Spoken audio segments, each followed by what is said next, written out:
Hello friends, welcome to another episode of Decoded. I am Ritesh Agarwal and today's topic is really interesting. We will be talking about Lokpal.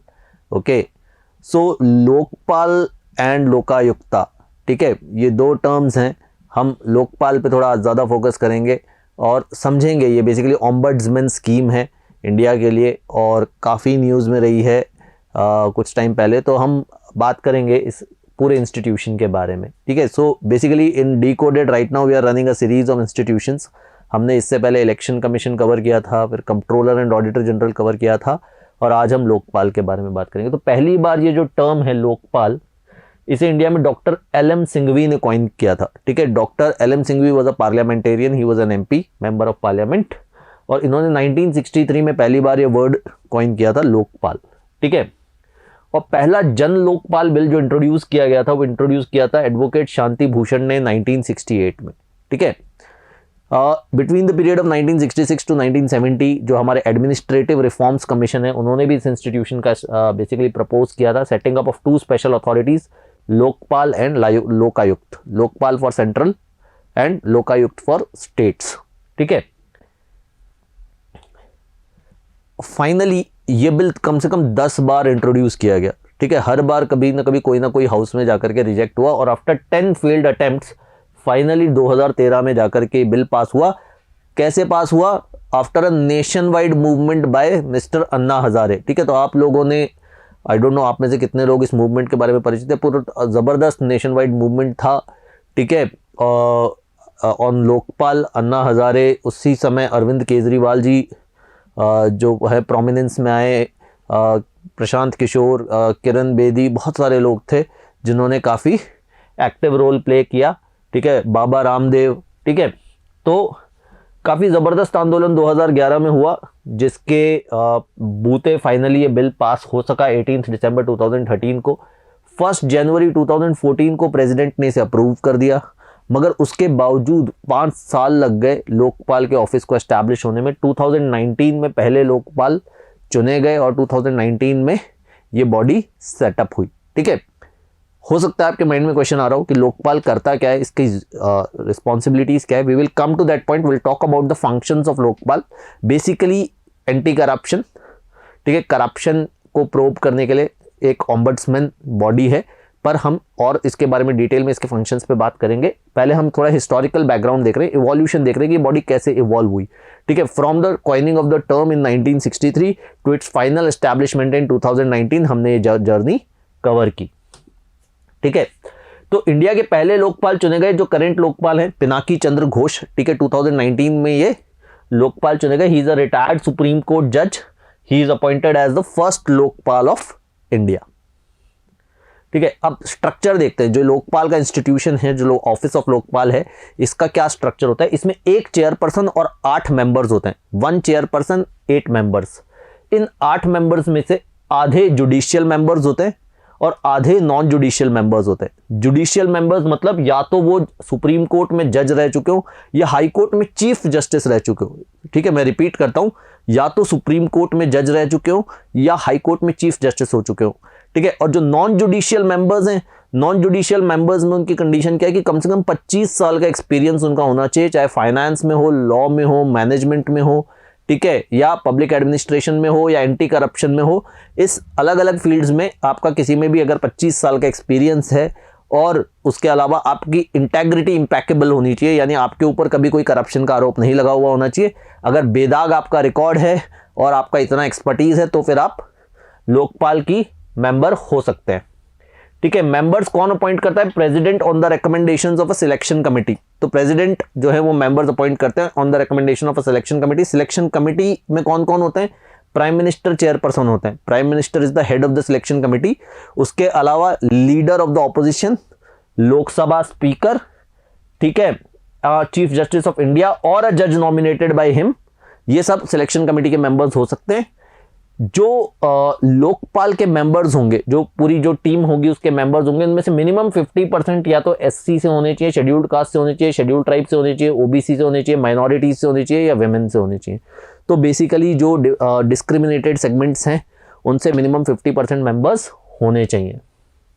ठीक है, अब service conditions क्या होती है, क्या इनकी working conditions होती हैं, तो इनकी जो सैलरी अलाउंसेस सर्विस कंडीशंस हैं वो सब जो है चेयरपर्सन की चीफ जस्टिस ऑफ इंडिया से मैच करेंगी, जो सीजेआई हैं, और जो मेंबर्स हैं, तो एक तो चेयरपर्सन है और मेंबर्स हैं, ठीक है। तो चेयरपर्सन की जो सर्विस कंडीशंस हैं those will be equivalent to the CJI chief justice of India, and जो मेंबर्स हैं उनका विद एनी अदर जज ऑफ द सुप्रीम कोर्ट, ठीक है। जो सर्विस कंडीशंस हैं बाकी मेंबर्स की सुप्रीम कोर्ट जज के बराबर होंगी और चेयरपर्सन की सुप्रीम कोर्ट सीजेआई के बराबर होंगी, ठीक है।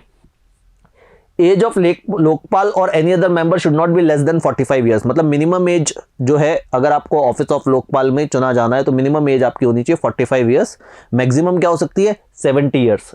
तो आपका जो टेन्योर है वो होगा 5 ईयर्स और 70 years of age whichever is less. तो आपका एज अगर 5 साल से पहले अगर आप 70 साल के हो गए तो आपका टेन्योर कम हो जाएगा, और 5 साल के बाद अगर आप 70 के होने वाले हो तो 5 साल से ज़्यादा टेन्योर हो नहीं सकता, ठीक है। ये इसकी वर्किंग कंडीशंस या सर्विस कंडीशंस हैं। अब हम बात करते हैं फंक्शंस, लोकपाल करता क्या है, ठीक है। So as I told you, it's a body against corruption. Lokpal is responsible for inquiring into corruption charges at national level. तो जो काम लोकपाल नेशनल लेवल पे करता है वही काम लोकायुक्त स्टेट लेवल पे करता है, ठीक है। अब करप्शन किसके अगेंस्ट, ठीक है, तो Lokpal bill provides for the filing with the ombudsman of complaints of corruption against the prime minister, अगर प्राइम मिनिस्टर पे कोई करप्शन का आरोप है, अदर मिनिस्टर्स, अगर काउंसिल ऑफ मिनिस्टर्स में किसी मिनिस्टर पे करप्शन का आरोप है, एमपीज और group ABCD officer central government के, इनमें से किसी पर भी अगर कोई करप्शन का आरोप है तो Lokpal can order an inquiry, ठीक है।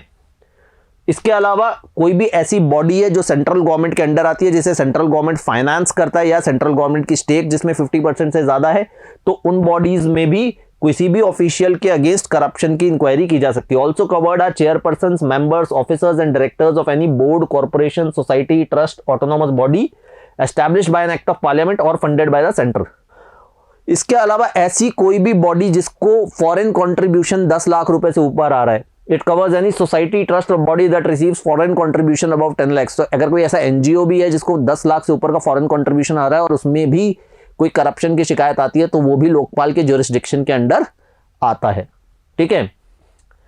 Lokpal act requires a public servant to declare his assets और लायबिलिटीज। लोकपाल एक्ट क्या बताता है कि अगर कोई पब्लिक सर्वेंट है तो उसको ऑफिस ज्वाइन करने के 30 दिन के अंदर अंदर खुद की संपत्ति, अपने स्पाउस की प्रॉपर्टी, अपने बच्चों की प्रॉपर्टी, डिपेंडेंट बच्चों की प्रॉपर्टी, ये सब कुछ डिस्क्लोज करना पड़ेगा। Again a good transparent initiative towards corruption, ठीक है। अब लोकपाल काम कैसे करता है, तो इसकी 2 विंग्स होती है, एक इंक्वायरी विंग और एक प्रोसिक्यूशन विंग। क्या होती है, एक इंक्वायरी विंग और एक प्रोसिक्यूशन विंग। इंक्वायरी इंक्वायर करने के लिए, प्रोसिक्यूशन विंग इंक्वायरी के बाद प्रोसिक्यूट करने के लिए।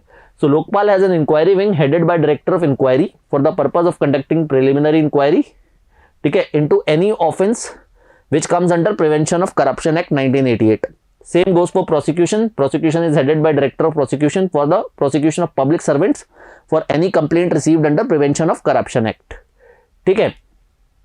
अच्छा, जब कोई कंप्लेंट रिसीव करती है तो लोकपाल जो है वो अपनी इंक्वायरिंग एजेंसी के पास वो कंप्लेंट ट्रांसफर करते हैं। इसके अलावा वो दूसरी इंक्वायरी एजेंसीज का भी इस्तेमाल कर सकते हैं, जैसे CBI या CVC, ठीक है।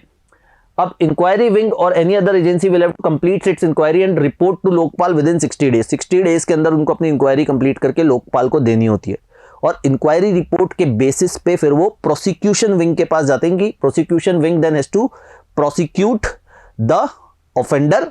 A bench of at least 3 members will consider the report and may grant sanction to the prosecution wing to proceed against the public servant based on agency's charge sheet. It can also ask the respective department, जो भी offender है वो जिस भी department से belong करता है, ठीक है, उस departmental authority can also be the competent authority to take action against that official, तो वो भी किया जा सकता है। और अगर चार्जशीट में कुछ नहीं पाया जाता है तो it can also direct the closure of the report, तो रिपोर्ट को क्लोज भी किया जा सकता है। ओके, तो हमने ये पूरा ऑफिस लोकपाल का देखा, which is an anti corruption body. काफी बड़ा मूवमेंट इसके लिए हुआ था।